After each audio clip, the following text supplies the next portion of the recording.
Interestingly, two facts: 30% of them plus came from outside of the MENA region, and 30% of them had never previously made investments in MENA-based startups. So were first-time investors despite the current situation. And the top 5 funding rounds, which were EMPG, Kitopi, Visita, Jahez, Selenikar, accounted for 50% of the $656 million. Therefore, somewhat skewed by large mega deals. In fact, one of the trends that I'll be discussing now is that we've seen investors making larger investments in more established startups than riskier investments at the earlier stage. And 3 out of 5 of these were in Q1 at the beginning of the year. Just to round up, just to announce to everybody, Magnet has now launched new solutions, which I'll be sharing in the summary email afterwards. And we have a promo code for everybody that's on the call to benefit from the new subscription models that we have on the platform. I'm now going to have the pleasure of inviting Fadi to join me, and I will ask him to open his exactly. Perfect. Thank you very much, Fadi. Great to see you. Loving the image behind you.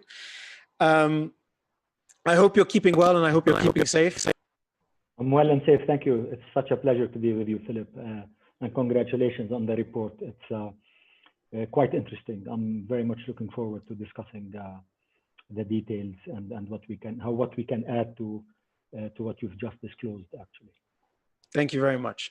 I mean, off the bat, is there anything that particularly surprised you, or any insights that you thought were counterintuitive or actually quite predictable from what we shared? Look, I was happy, Philip, seeing a continuity. I mean, there are no drastic results that would worry me. Having Egypt with the most, having the UAE there is a continuation of what we've been saying. Egypt is coming back strongly, which I've been expecting. I think you will see Egypt actually doing much more going forward. It's been super busy, but the crisis stopped everything for a while. But I think you'll see it coming back. I think Saudi Arabia is going to be a fantastic growth market. You're going to see a lot happening in Saudi Arabia. It's the largest market in the region, and there's more money going into it, and it's a natural that you're going to get that. So, and seeing this number of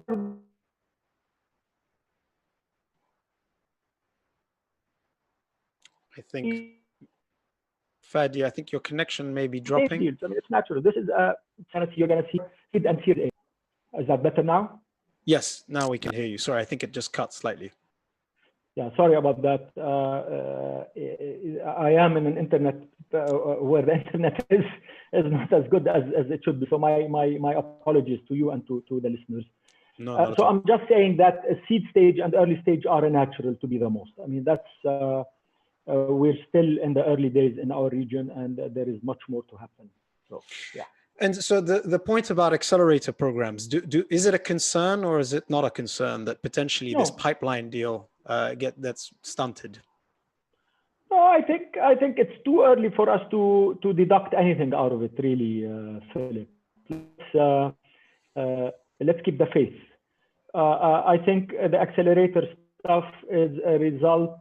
You know, you have to remember it's been 4 months in Corona, 4 or 5 months. So I mean, I will not draw any conclusions out of it.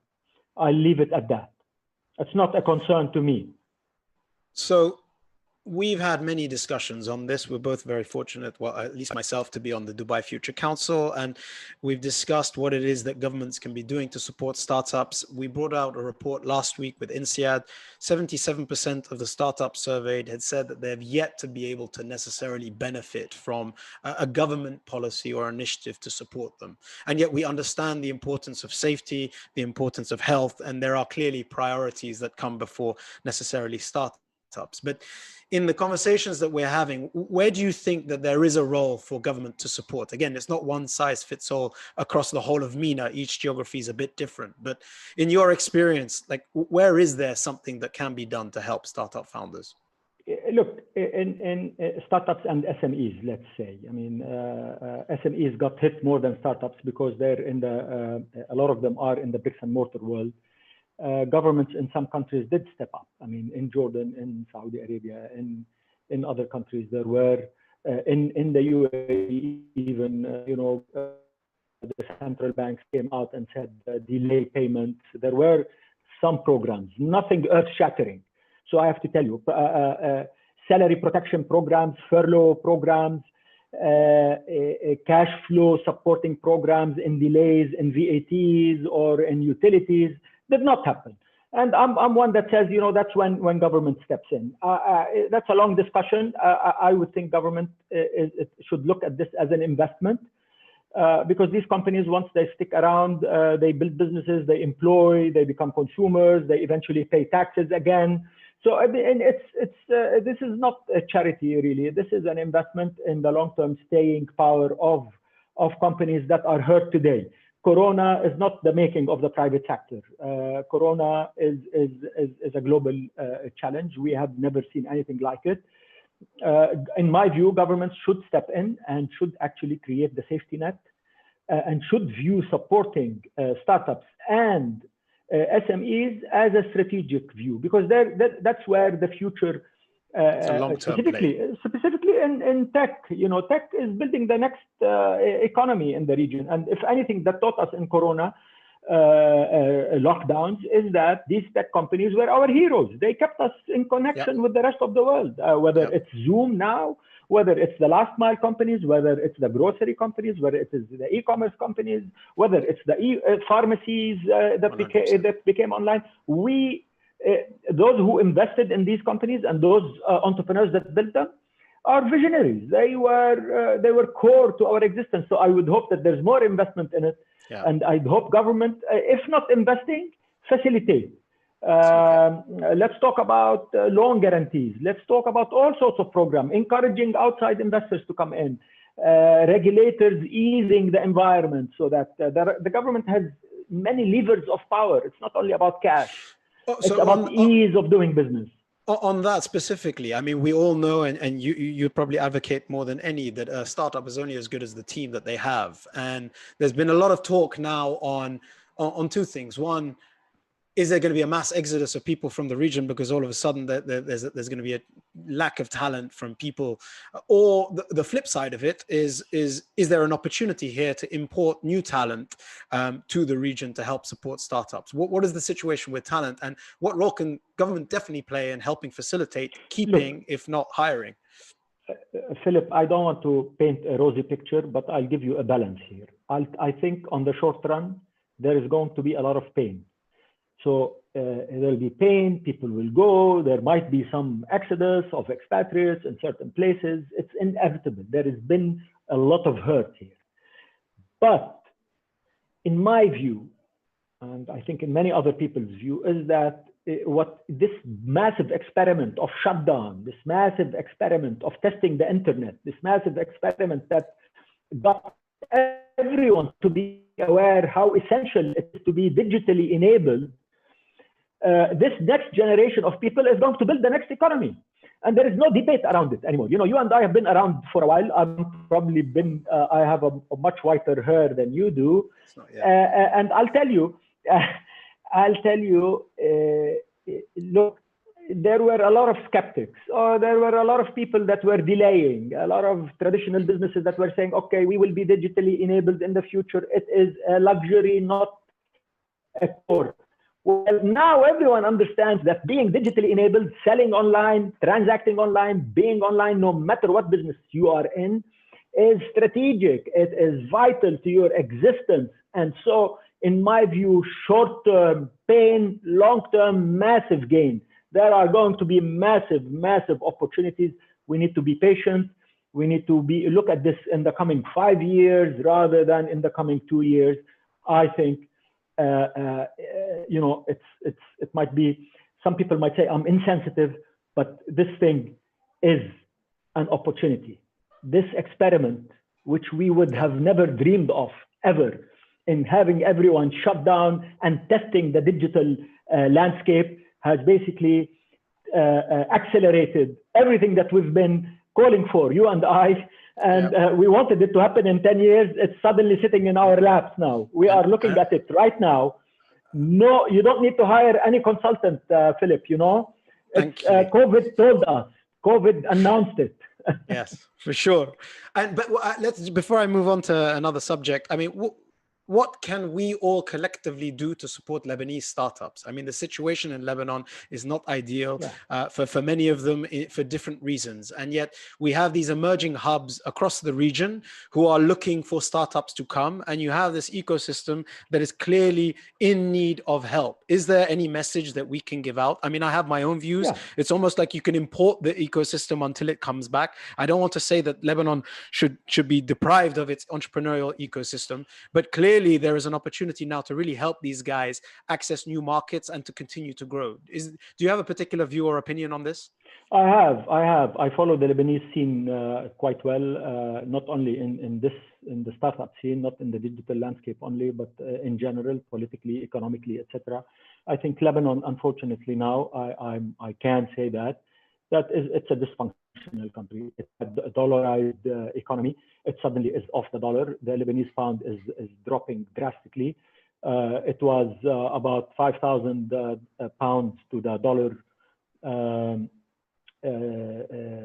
just about 10 days ago. It's about 10,000 today, and continuing to drop. The government is not doing anything. The big program of 331, unfortunately, is gone. I mean, it has very little effect. I think until there is stability economically and politically in Lebanon, which is going to take some time, I think the ecosystem has to be put on hold. It is on hold. What can benefit, and so that we don't lose, Lebanon doesn't lose its talent. It doesn't migrate. There is a cost element to being in Lebanon today. There is huge talent. The talent is much more affordable today if we are able to bring in capital, and that's the big problem, because there's fresh dollars, there's old dollars, there's new dollars, there's it's just confusing now, and investors are not the biggest risk takers on earth, even though venture is a risk. It is the riskiest of them all. But until there is political and economic stability and visibility on where the currency is going to land, and how the economy and the political system is going to look like, I don't see, even the Lebanese are not going to be investing. And so I unfortunately have to say it's in deep freeze for now. And that's the reality. But is it, so moving on, I mean, if I'm correct, you've made, or Wanda's made seven investments during this period of this year. I mean, what in your discussions with startups have you seen in terms of any mind shift, or have these investments, as I already said, been months in the making, and therefore there wasn't too much change? Are you seeing any? What's your perception, basically? Here's what I'm seeing. We're seeing massive pipeline, Philip. So there is. I can tell you, your report says it, but I'll tell you as being on the receiving end, we get massive pipeline, 2 to 3 pitches a day, literally. So that is a continuation of what we've been seeing. We're seeing fintech, we're seeing edtech, we're seeing e-commerce, we're seeing last mile, we're seeing everything that you have staged in the report. Are we investing? I think there are much earlier stage companies. We're watching, right? Even though there's dry powder, we want to invest. Most of our investments were, as you said, from previous. We have done some investments that were not announced because the companies did not want to announce, and they were probably in the periphery of the region, like Turkey, which you don't follow anyway. So it's coming next month. And you should be. It's a really important market for us, because they also look for our region, and there is a lot to be learned on both sides of that divide. But I'll tell you, opportunities continue to be there. We've invested, and we've been firefighting a little bit with our startups. So those that needed cash, some of them did not announce, so they had bridge rounds just to keep stretch their cash for the next 12 months, so that they're able to do raises. Some of them were not to do, were in the middle of a raise, and then send everybody. When you're in the middle of a raise, in the middle of the lockdown, everybody pulls back. So you needed to come in and actually help a lot of LPs, a lot of funds, a lot of companies, a lot of investors were actually busy advancing some cash flow to our companies, the good companies that were doing superbly well but got hurt in the short run. So I think, you know, the community came together fantastically, I have to tell you, Philip. Not a single company that I've seen yet. I mean, some companies should die, in my view, that don't have the fundamentals, but the good companies all had their LPs and their I keep calling them LPs, their investors come through to them and bridge them so that they're able to raise when raising happens really with significance. So I'm on a whole bunch of group chats and Facebook groups with founders sharing help, insights, documents, whatever they can get during this period. Have you seen the investor community rally together to try and find solutions, or have people been more isolated and working in their own silos during this period? And is there a responsibility of the investor community to also advise governments on what needs to be done? Because our startups can only do so much. Are you seeing that rally call? We do that, Philip. Believe me. I know you do it. I help you with it. But I have a loud voice. I have a very loud voice. I'm not shy. You will see that on our Wanda platform once in a while. I do write a couple of pieces just to remind everyone of what I think should be done. And whoever asks me, and I get asked, I will tell my opinion very clearly that governments should step in and we should help these people. Again, I'm interested not only in tech, I mean, even though I'm a techie, but I'm interested in keeping the SMEs alive. I'm also invested in the MSE world separately. You don't hear about it, but I am. And I know the pain over there. There is much more pain in the real bricks and mortar SMEs than there is in the tech SMEs. There is, you know, in the Dubai Chamber of Commerce said 70% of companies in the US. Exactly. Huge. And that's only, you're talking Dubai. I mean, this is across the board. There is, you know, people that got hurt because of the lockdown, shops, restaurants, you know, beauty salons. I mean, all of these people are entrepreneurs, really. I mean, they're not building earth-shattering businesses, but they earn a living and they hire people. And so they got hurt. And I don't see that the governments came in superbly over there. Some governments did, I'll tell you, in some of the regions, but nothing that that gives me that view that we've seen in Germany, we've seen in the UK, we've seen in the US. I mean, there were programs. We need to see similar programs here. But to the point of the investor community rallying together in discussions, are you seeing that happen? Okay. We did, Philip. We did. We talked. We came through, at least the companies I'm involved in, and we have, you know, there's a good number of companies we're in. I mean, we see the ecosystem quite well, and anybody that needed help, people came through. I haven't seen anyone that has a viable business, Philip, and that's doing well, but got hurt temporarily, that their shareholders did not come through to them. Some had to cut down on costs. Some had to. Everyone had to manage frugally. I mean, and that's the lesson of this crisis: is you manage frugally. You have to be responsible. And everybody pitches in. The employees pitch in. The founders pitch in. And the investors come and become part of the story. So for the founders on this call, that's an interesting point, right? So venture tends to be hyper growth, exponential growth. And this crisis has definitely all of a sudden made us genuinely realize the importance of cash flow, profitability. Is there going to be, in your opinion, a shift in mindset in the region towards more sustainable businesses as opposed to hyper growth, or will it always be a balance between the two? I have two insights for you here. One, the biggest, most of my lessons, look, as you know, I'm more of a manager and a CEO and the founder of a company than I am an investor. If you look at my career of 40 years, I'm close to my 40 years in business, Philip. So my first 30 years, everything I learned in Aramex, everything, and believe me, I'm saying everything, was built around crisis, right? Yeah. The continuation of running frugally, being very careful, investing where it matters, taking care of my people, taking care of the investors, watching out for the stakeholders, having a macro view of things were a result of a crisis. Unfortunately, we live in a region that has crisis all the time, right? So, I mean, this COVID brought us all in one crisis, but, you know, there was Iraq, there was Lebanon civil war, there was first Gulf War, Syria, there was Palestine, war, there was Syria. So, you know, and I did business in Aramex in all of these countries, and we learned so many lessons. I would tell every founder, you'd better stick to these lessons that you've learned and how you run your business frugally today, how you care more about your where every dollar goes, how you spend every dollar, how you treat your people. People will remember, and you should remember how you ran your business in this crisis and take those lessons and carry them forward, because they will be a huge benefit for you. So that's essential. Number two, and a lot of founders really came through. I spoke to every single founder all the time, and I was ringing bells and raising flags. Watch it, because I've seen, you know, when the flood, when you spend too many times in floods, you will know when the flood is coming, right? So I had my flag up very early and said it's coming. So, and they came through.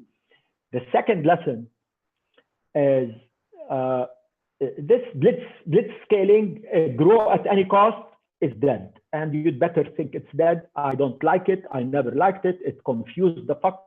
Excuse my language. It confused. The line cut, the internet cut. Don't worry. I'm sorry. I'm sorry about that. It's good. I love the passion. Love the passion. The internet cut. It's fine. I'm an old guy. I am allowed one mistake, right? So absolutely, you can have as many as you like. My apologies for that, but the reality of the matter is, we are blitzscaling doesn't work, and unlimited amount of money from investors is not going to happen. And we saw what happened outside of the region before COVID. In COVID, it's confirming it. Focus on your fundamentals. It's not saying don't grow. It's saying look at ways on how you can grow differently, and your valuation is no longer about a multiple only of your revenue. If you grow, and you know, don't care about anything else, whoever gives that advice today is a dangerous person and should be told to not say anything. Number three, I have to tell you, is you know, we're invested heavily in e-commerce, and e-commerce is showing cash flow positive now.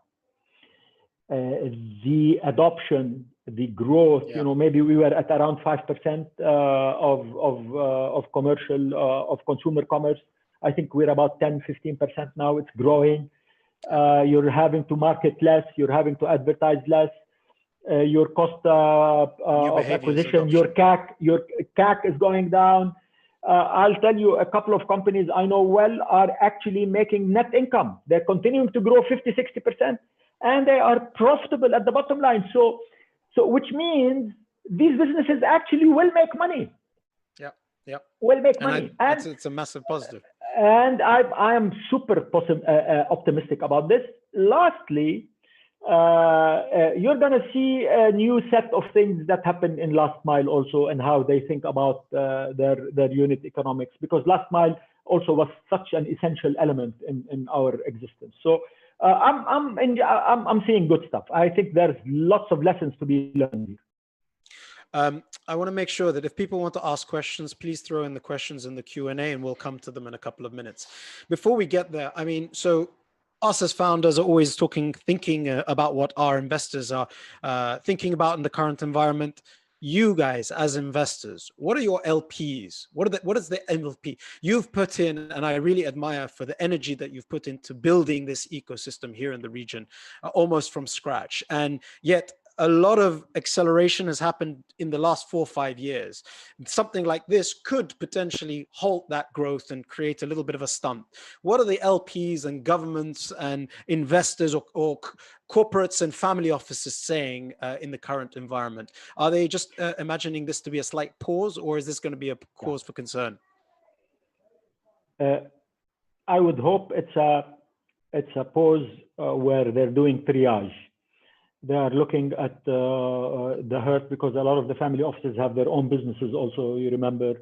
So these businesses are a bit hurt now, so they stopped the family office was the extra money that they didn't need in their core business, but maybe now they need some in their core business, so they will hold. But because the digital landscape is the next promise, I would hope that they're just halting now and looking backwards and looking at what damage there was.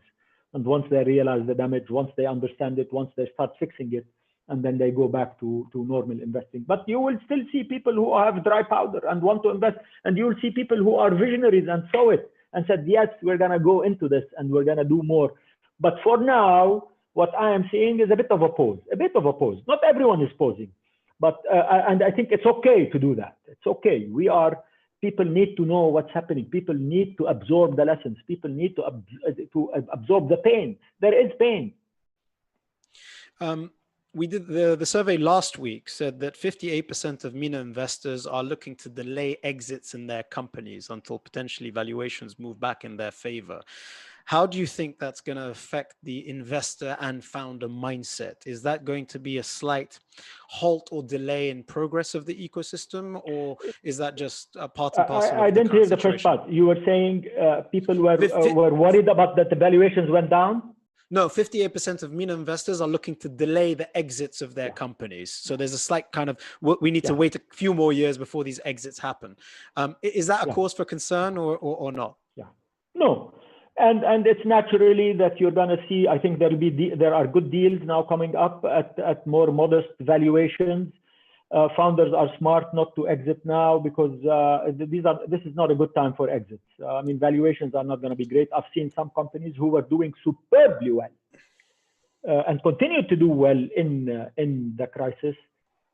But investors want to take an opportunity and say, well, I don't like your valuation. And so people have becoming more modest about their valuation. And so my view of it is raise a bit less,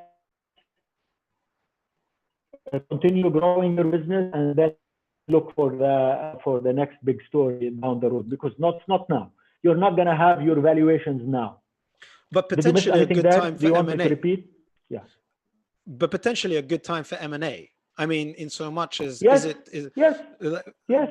If companies are struggling, you can be a stronger company together than doing it alone. Yeah. And I would think that people and the big families that were in the bricks and mortar businesses should look at this as an opportunity. I mean, this is the way for them to get into digital very quickly rather than build it from scratch. There are plenty of companies out there, plenty of talents that you can look at. Look at it. If not acquisitions, M&A, substantial tickets, so that you have an influence inside these companies, or you can be part of the future, or you can look at this M&A down the road, but book a ticket now. Yeah. And just before we go into some of the questions, looking forwards, midterm, end of year, 2020, longer term, 21 and beyond. What's your outlook on the venture space in MENA as an asset class, as an ecosystem? How do you think it's going to develop with your crystal ball? My crystal ball, and I don't like to talk about the future because, who knows, but I'm going to venture into this one. The ecosystem is going to come of age now. I mean, this is the time. Beyond 2021, this is the digital economy that we have been promised since the internet came. The first phase of it was post the financial crisis in 2000. The dot-com crash, that is, and then companies died and new companies emerged, and iPhone came in 2007 and took us to the next level. And COVID is, life is going to be pre-COVID, post-COVID. The new normal in the digital landscape is that the digital is normal. This is what they mean. When people talk about the new normal is digital. And so, because digital is not fully built, there is so much building to happen. So you'll have all sorts of new investments. I am super optimistic. And if you had to put any bets on, let's not call it startups, I hate that question, but industries that you think will... Here, look, EdTech. I mean, it's even starting now. Look at what happened in the US now. Look at Harvard. Harvard announced 2 days ago, only the freshmen are coming in. Only the freshmen. And the rest, all classes are going to be online. Oh my God. You think once you taste it, you want something different? Don't bet on it. This is going to take another 2 years. And in 2 years, trends happen, habits are formed, and the world is going to change. EdTech, FinTech. So, I mean, I don't need to explain that. Huge disruption here required. And look at the regulators, and look at what the regulators are doing. Now they have to catch up. You remember in Saudi Arabia, in the middle of the crisis, said you can't have cash on delivery anymore. And so what does that mean? That means the regulator has to allow digital money to happen. So, I mean, regulators are doing. And look what happened in education in Saudi Arabia. Just 2 weeks ago, Philip, the Saudi Education Ministry said, we will approve as an official degree if you have an online digital degree. I mean, you don't need to be in the classroom anymore, right? So look, regulator catching up to startups, catching up to people who want to do things. You follow the citizen, and the citizen is empowered. The citizen is enabled. So e-commerce, obviously. I mean, food, groceries, food tech, cloud kitchens, last mile. I mean, these are all bets. I'm going to. These are no-brainers here. I'm going to jump into some of the questions, but to play on what you're saying, Kareem asks, can you give your view on hospitality and tourism and the opportunities there in the region? I'm on the short run. I'm not very optimistic on that. I mean, I am worried about it. It will come back. Obviously, restaurants will come back. Hospitality will come back. I've invested in some of those spaces. I know the pain in them now. There is going to be a new normal there. What does social distancing mean? What does capacity mean? What does food safety mean? They will re-emerge. This is when people have become innovative. When there's pain, you become innovative. You want a new entrepreneurs pop up. You need to think online, offline. You need to think about delivery, not only physical spaces. You pivot. You think about new things. When the weather is fantastic, the captain doesn't do much. When it is there is storms, the creativity of the captain and the crew become much more impressive, right? And that's what's happening now. There is disruptive, and you're going to find people that are going to do things differently. I don't know what they're going to look like, but I am betting that you're going to see all sorts of really, really creative things. Online, offline is going to be very interesting also. Everything has to have an online office. Look at the office space. I mean, I'm looking behind you here. I'm not going to say anything to your own team, but I'll tell my team. I tell my team today, if you want to go, if you're British and you want to live in London for a while, I'm happy. Go work. Give the time. Be productive. If you're comfortable. So on this one, personally, so I have this debate all the time. Do you not feel that we somehow miss, though? I'm all for using technology. But you miss that engagement and interaction that is extremely important in an office. You will engage, but you don't have to engage every day. Will you engage in 3 days a week? Will you engage in a smaller office space where part of the team comes, another part goes? I mean, there is the office people, the real estate space and for commercial office space, better be very, very, very worried. Yes. There needs to be a completely different redesign of how people think around the spaces. Absolutely. And I'll tell you, I'll give you an example. One big company I was part of, I won't say the name now, is they've discovered the fantastic productivity of their people when they were working from home. No smoking breaks, no office politics. Starting early. I'm telling you, I mean, this is serious. And some of them who had tens and tens of people that were doing call centers, they moved their call center to people working from home, and the productivity of the call center of people working from home was superb. So much so that they have actually completely vacated people. There is no more office. You work from your home. So imagine that. Let me get some more of these questions in. Manar asks, interesting question, given what you were just saying a little bit earlier. Beyond what do you look for in early stage companies, the more interesting question is, are there new unusual parameters you would be looking for from an early stage company now that you may not have considered previously, say 6 months ago?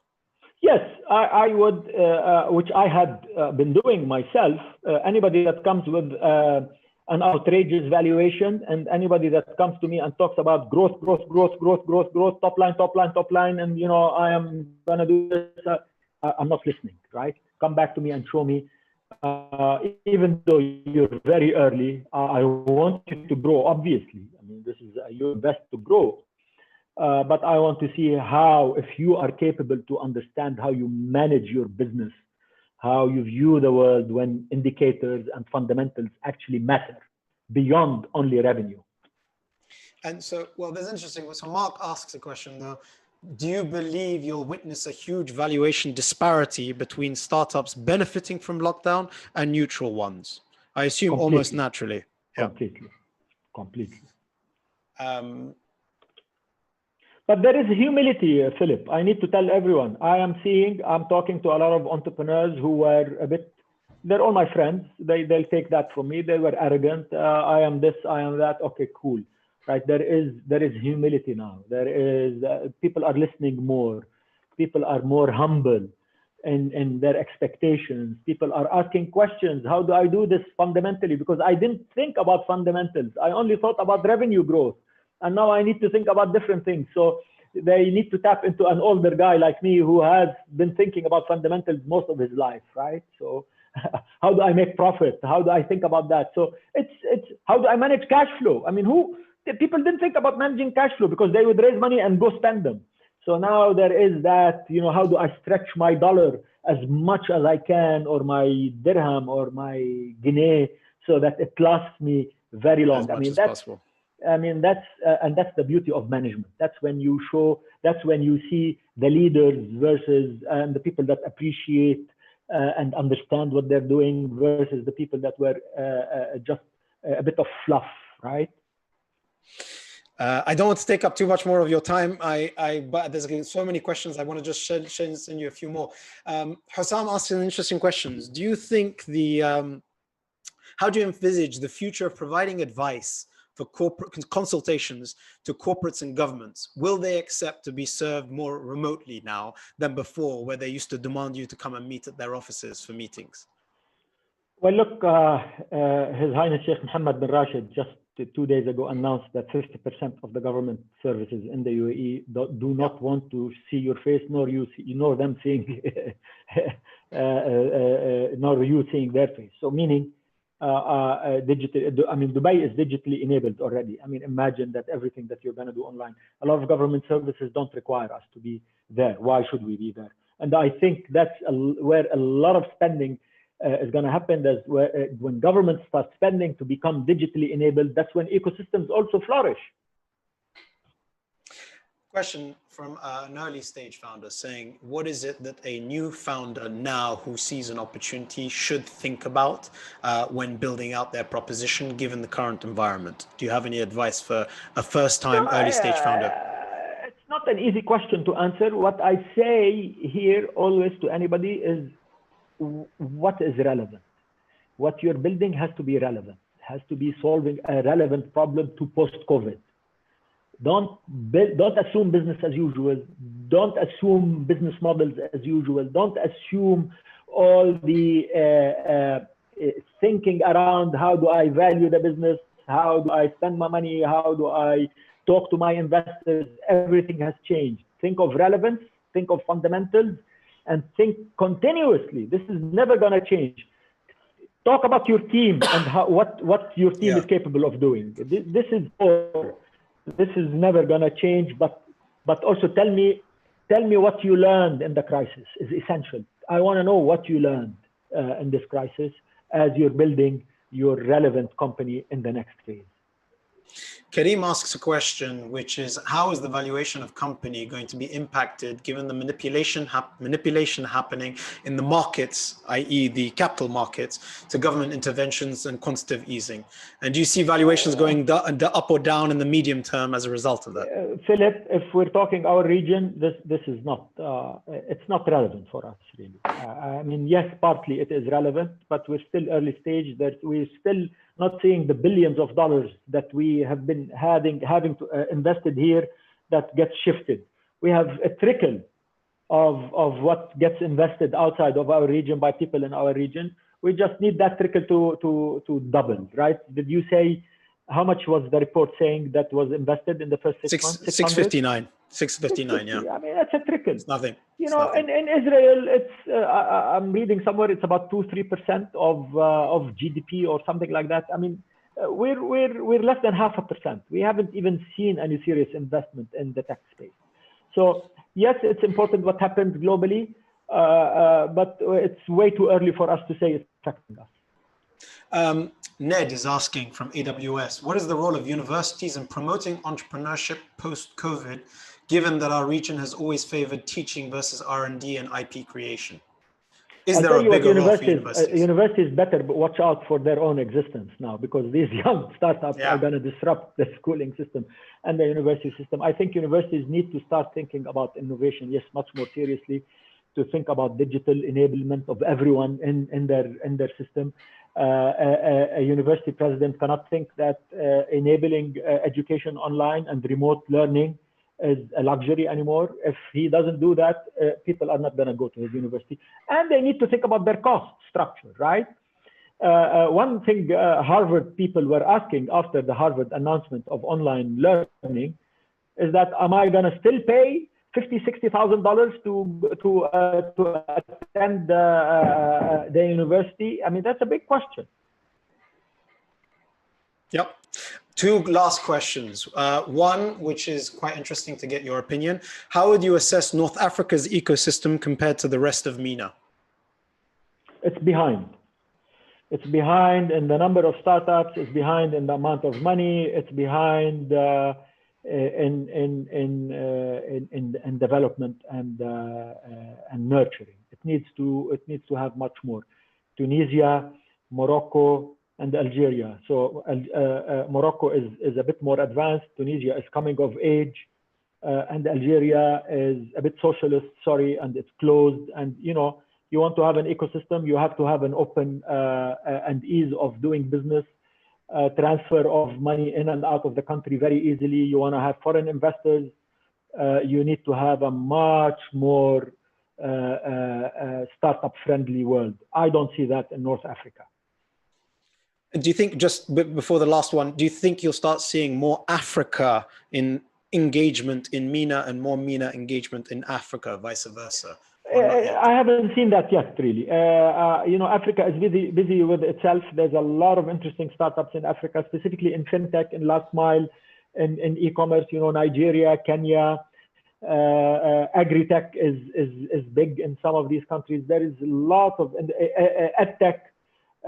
Africa is a very interesting market, and it has a lot of North American interest in investing in it. And Europe, and Europe. So the DFIs, the IFCs of this world, the EBRDs of this world have mandates to invest a lot of money in these markets. We see that in North Africa a bit from the DFIs. We see that in Jordan. We see that in Egypt. But the Gulf needs to rely on its own sovereign money to see that investment coming in. Thank you, Fadi. Last question, which I reserve to my very own Noor Salama from the team. And she says, what did you both, myself included, and if you allow me, I'll answer it afterwards, learn during this crisis that you didn't appreciate or know beforehand? What was one of your learning lessons? My learning lessons, look, 2 or 3 things. There were lessons and things that I appreciated. One is that the ecosystem came together. A lot of the investors and the founders became closer together. That was a natural. It's not something I learned. I just observed it now. So it's there. I saw it. People were watching out for each other. I also learned that governments can actually catch up. You know, some regulators woke up and started. It's something good, right? And that founders are going to look at fundamentals. I mean, these are things I expected. I was hoping that they would happen, and they actually happened. So it's lots of good lessons in there. Lots of good lessons. Thank you. And if you allow me, that really, you know, and I repeat what I said earlier, you are genuinely only as good as your team. And I have been super happy and almost embarrassingly surprised by the effort, the energy, and all of the work that my team has put in during this period to try and work as hard as they have to continue to plow through.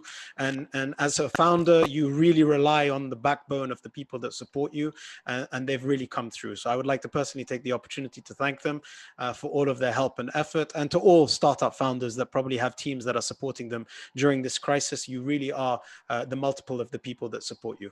Fadi, genuinely, I'm honored that you were able to join us today. I really appreciate it. I hope that we can catch up soon in person. Please stay safe. And I continue to enjoy these discussions, and in the hope that we can continue to spearhead this ecosystem that you started and developed, and that we can continue to move forwards in the years to come. So thank you very much, and I really appreciate it. Thank you so much, Philip. I want to congratulate you again. I love what Magnet does. The things that you're doing for the ecosystem are so essential. The research that you're coming up with is filling a massive gap in the market. And you and your team, Mabruk, I'm happy for you, and I'm always here for you, whatever you need from me. Thank you very much. And good luck to all the founders, entrepreneurs that are listening to us. Thank you. Thank you very much. Stay safe. Thank you very much, everybody.